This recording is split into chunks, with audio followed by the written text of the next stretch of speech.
Welcome to the Mobile Home Park Mastery Podcast, where you will learn how to identify, evaluate, negotiate, perform due diligence on, finance, turn around, and operate mobile home parks. And now, here is your host, the fifth largest mobile home park owner in the United States, Frank Rolfe. In many American movies, there's that one scene where the phone rings, and if the actor or actress does not pick up the phone, they won't know that they're in imminent danger. The whole crowd in the theater is hoping, praying they pick up the phone. And yet that's exactly where most mobile home park owners sit regarding when the phone rings. This is Frank Rolfe, the Mobile Home Park Mastery Podcast. We're going to be talking all about just simply picking up the phone. So here's how the metrics work in most mobile home parks. Every time you get a call, your manager should be trying to make that call into a showing, because without a showing, you won't have a sale or a rental. So everything begins with the phone ringing and with someone picking up that line. So how do we take control over that? How do we make sure that the phone gets picked up? Well, the first thing you have to do is you've got to get a phone line.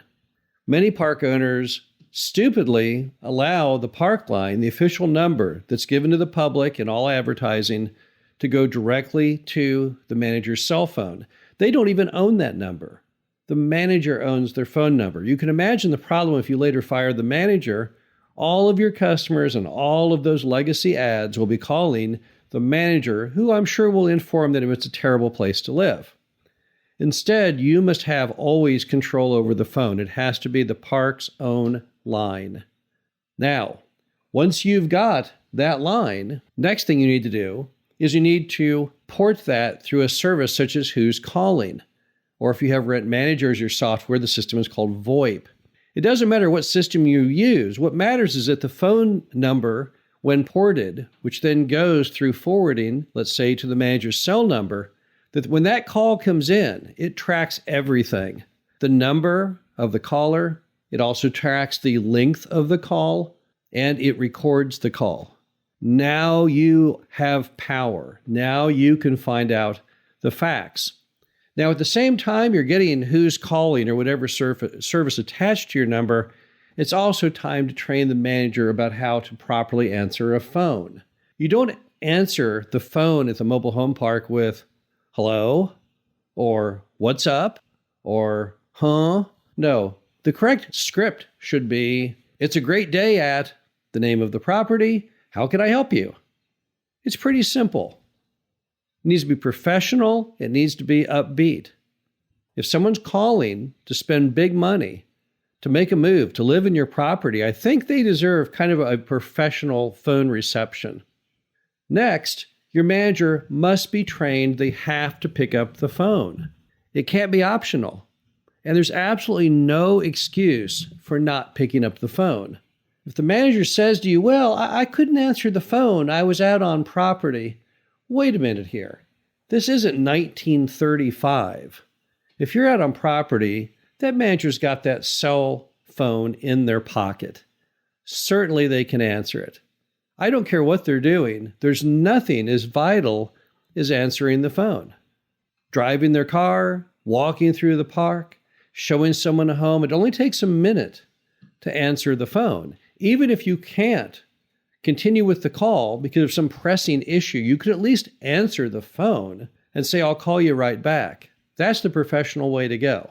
Not answering the phone is simply not an option. You can never let the manager think for a moment that it is, because it is not. No one is so important and so busy they cannot answer the phone. Also, now that you have Who's Calling, you can see what's really going on. Looking at Who's Calling, you'll know exactly how many calls you got, and you will also know exactly how many are answered. How do I know? Because it shows the length of call time. So if the call is just a second, then it was never answered. And I guarantee you'll be horrified when you first look at those records for your very first week of Who's Calling, because you'll find that manager probably did not answer 80 or 90% of your actual calls. You can find out for yourself if you don't trust Who's Calling. I urge you to just mystery shop. star 67 your phone if you like, and call the same number that customers call, and you see what happens. You'll just go to voicemail over and over and over. You simply cannot succeed if the manager refuses to answer the phone. It's not an option. So if you've got a manager who's doing well in everything else they do, if they're collecting money and keeping all the residents happy, yet won't answer the phone, what can you do? Well, there are some other options. They're not free. They're not cheap. One is that you could hire somebody to answer the phones. You could have those phones roll over and go to another person, let's say, if it doesn't get answered in perhaps 3 rings. So there's a solution for you, but then the problem is who's going to answer the phone? It's probably a good exercise to really know what's going on in your property to designate the person who it rolls over to as yourself. You'll be mildly disappointed in your manager's performance, a little freaked out when your phone rings all day long. Because with some managers, that's the way it's going to go.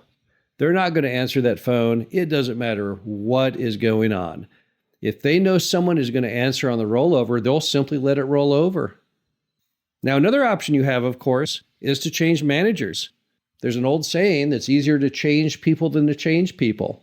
If your manager displays a habit where they refuse to answer the phone on a consistent basis, you know that your business will never survive this. So you have to do something. And if you can't afford to have someone act as the rollover person, and you yourself can't be the rollover person, then you've got to change the person who's the primary receiver of those calls. And you'll have to make a manager change.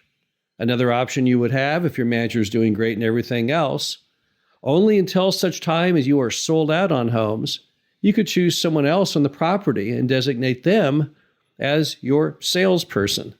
That solution works in many occasions. You find someone who's got great sales skills, time on their hand, somebody who can go and open a door and show a home effectively, and you pay them a commission and they operate independently of your manager. Their only function in the park is to sell, to answer the phone. They don't do anything else. They don't collect money. They don't do anything other than that one sole function. But if you look at the value of filling a lot and selling a home today, that's really not necessarily a bad thing to have someone who's better, more attuned, more of a people person in the role of selling and renting those homes than leaving it to your manager who, well, they just won't ever answer the phone. Now, there's a simple metric typically to sales and rentals, which is you'll need 3 calls to get a showing and 3 showings to make a sale or rental. And when we've looked at properties that are not performing based on expectations, when we really focus on that, you're quick to see what the problem is. Now, the problem comes in different styles. You could have that you're getting lots of calls and no showings. You could get that you're getting lots of showings and no sales or rentals. Now, if you're getting lots of showings, no sales and rentals, that problem could be that your pricing is wrong, you're priced too high for the competition, or you're not properly presenting the product because perhaps it's not, of the caliber that customers require to want to commit their time, energy, and money to it. But it's also possible if you're getting calls and no showings, it's clearly just one item. Nobody is answering the phone.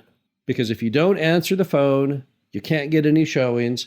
And if you don't have any showings, well, then you're simply out of business and nothing will ever work. We had a manager once in a property in Kansas City.